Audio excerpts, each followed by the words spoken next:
Hello, I'm Laur Hesse-Fisher with the MIT Environmental Solutions Initiative, and this is Today I Learned Climate. Today we're talking about desalination, turning water into fresh water so that we can drink it or use it to grow crops. And we're talking about this because in many parts of the world, fresh water is getting harder to come by. So is converting saltwater a good solution? My guest today has devoted his entire career to this question and its relationship with climate change. My name is John Lienhard. I am the Abdul Latif Jamil Professor of Water and Mechanical Engineering at the Massachusetts Institute of Technology. So climate change has a combination of effects on our fresh water supply. Patterns of precipitation are changing. We are seeing more frequent and longer droughts, and because warm air holds more moisture, we are seeing much heavier downpours in many places as well. The trouble is that even if the total rainfall in your area is the same year over year, rain is coming more often in boom and bust cycles, sudden floods, than long droughts. One of the ways we've dealt with the cycles of precipitation is by building reservoirs and water storage facilities of some sort. But when droughts start lasting longer, the reservoirs start to be depleted. We've seen this in the southwestern U.S., where the levels of two enormous reservoirs, Lake Mead and Lake Powell, have been dropping dramatically. If you go down the Colorado River, where both of those reservoirs sit, you'll find communities all along the way that are having to adjust to the reduced flows of the river. And these changes are happening while the need for water is steadily growing. The United Nations, in its most conservative estimate, predicts that there will be about 1 billion more people on the planet in 2050 than there are today in 2023. We will need more fresh water than ever before. But many places are finding that they don't even have the same steady year-round supply that they used to. And there's a very tempting place to look for getting more fresh water. Roughly half of humanity lives within 60 miles of the ocean, which means that for that half of the human race, there is the possibility of using seawater desalination to help meet the needs for water that are driven by a more variable climate and rising population. About 98% of water on Earth is saltwater. So why don't we just do this for all the water that we need? The problem is that it takes a fair amount of energy to separate dissolved salt back away from water molecules. I'll give you an example. Suppose you're a bratty little kid at the dinner table and you have a glass of water and a salt shaker. And you decide that it would be very funny to dump the salt shaker into your glass of water. And you stir it up, and then Mom comes in.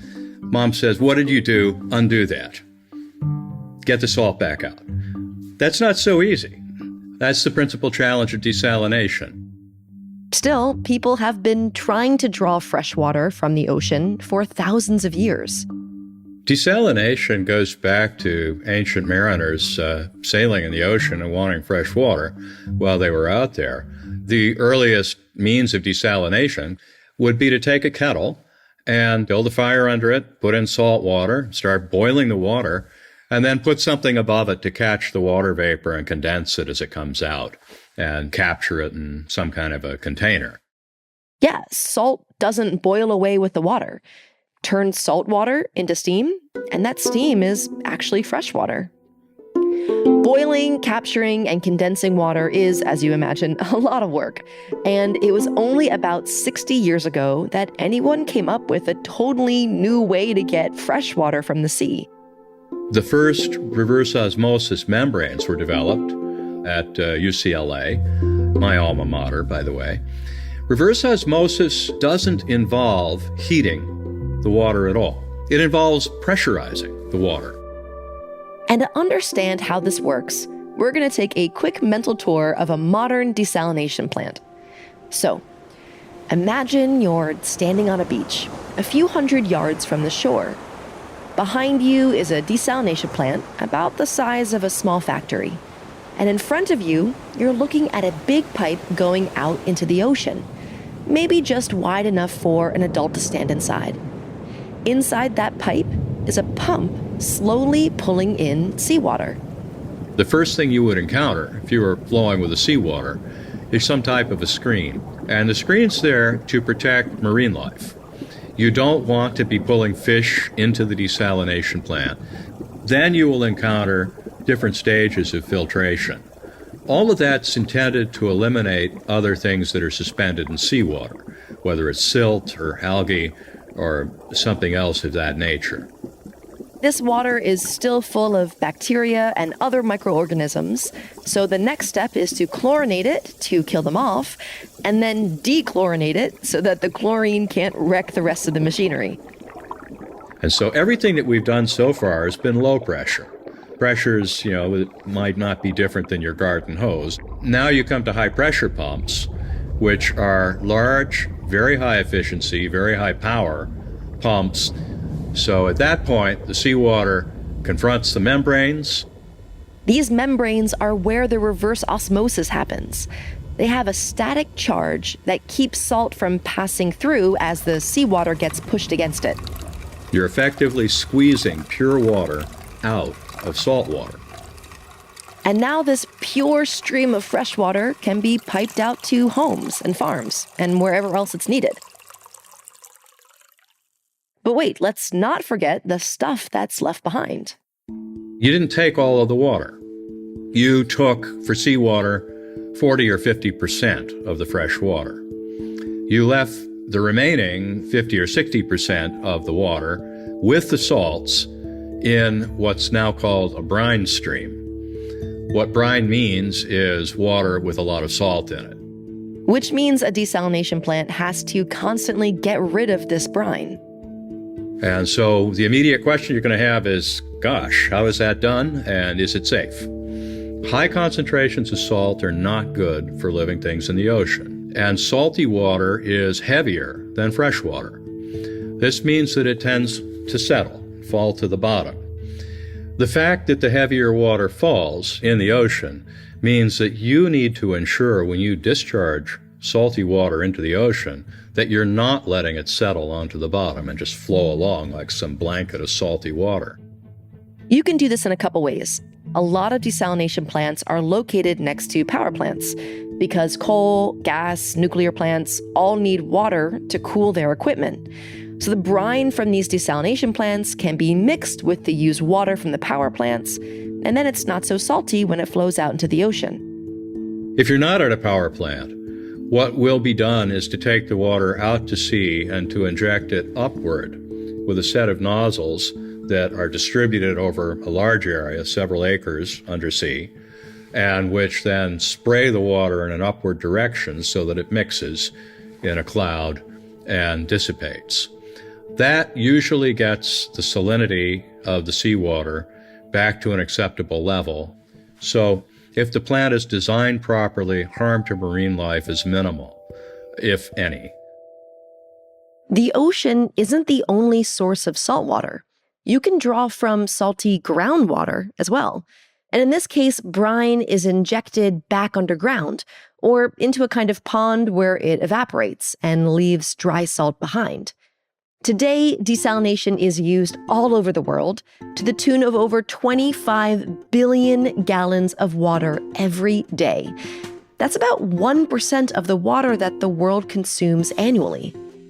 Desalination has been done and is done at a large scale in many countries around the Middle East, the Arabian Gulf, Mediterranean, the Red Sea. Those are areas that are very arid, that have significant populations, not a lot of freshwater resources.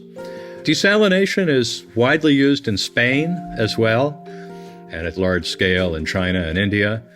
The second largest producer of desalinated water in the world, get ready for it, is the United States. Yeah, the largest desalination plant in the Western Hemisphere is a seawater plant outside of San Diego, California. though desalination plants can be found all over the country, especially in Florida, California, and Texas. So what's stopping us from using it everywhere? Well, to answer that, let's go back to our tour of a desalination plant. You notice that there's a lot of equipment there, pumps and pressurizers, and they use energy. How much energy? All in, the energy cost for desalination is about 3.5 kilowatt hours per cubic meter at a modern desal plant. Can you help us understand that? Kilowatt hours per cubic meter? 1 kilowatt hour is like running a toaster for an hour. A cubic meter is, if you like, 265 gallons of water. The average American family uses more than 300 gallons of water a day. So we're talking about running a toaster for 4 or 5 hours every day to give a family their day's worth of water. And that's for seawater. If you have a good source of groundwater, that can take just 10 or 20% as much energy to desalinate. So this isn't a lot of energy in the context of our whole power grid. We wouldn't have to add that much electricity to provide the whole United States with desalinated water. But it is kind of a lot compared to the other ways of getting water. And that's important because energy isn't free. Whether desalination is worth it depends on what other options you have. Desalination is one tool in the toolbox of integrated water management. You look at conservation before you do anything else. Look at how you're using water. In Las Vegas, Nevada, they are pushing very hard to reduce garden usage of water. They're asking people to tear out lawns, to plant things that are better aligned with the local climate. Don't try and reproduce the gardens of South England when you're living in the deserts of Nevada. Or build an aqueduct. In California, for instance, they built aqueducts all over the state because there wasn't enough water for the communities in, say, LA. Look at wastewater reuse when it's available. Reusing wastewater takes a lot less energy and costs a lot less than seawater desalination. And if all of that still doesn't help you meet your need, then you might start looking at the salty water nearby and saying, can I take the salt out of this so we can meet our need? By the time you're at that point, you have exhausted what you can do with cheaper resources. Let's also not forget that we don't want to have to find new ways of getting fresh water. It's going to be harder. It's going to be more expensive. And the more we can limit future climate change, the better off we'll all be. So today you learned about desalination, how it works, and how we might use it as a tool in our tool belt today and in the future. That's it for this episode. We have links in our show notes to more places you can learn about desalination. We also have an educator guide with some classroom activities. You can find all that at tilclimate.mit.edu. TIL Climate is produced by the MIT Environmental Solutions Initiative at the Massachusetts Institute of Technology. David Lishansky is our editor and producer. Aaron Krol is our scriptwriter and associate producer and did our artwork. Michelle Harris is our fact checker. Sylvia Scharf is our climate education specialist. Ilana Hirschfeld is our production assistant. The music is by Blue Dot Sessions, and I'm your host and producer, Laur Hesse Fisher. Thanks to Professor John Lienhard for joining us, and thank you for listening.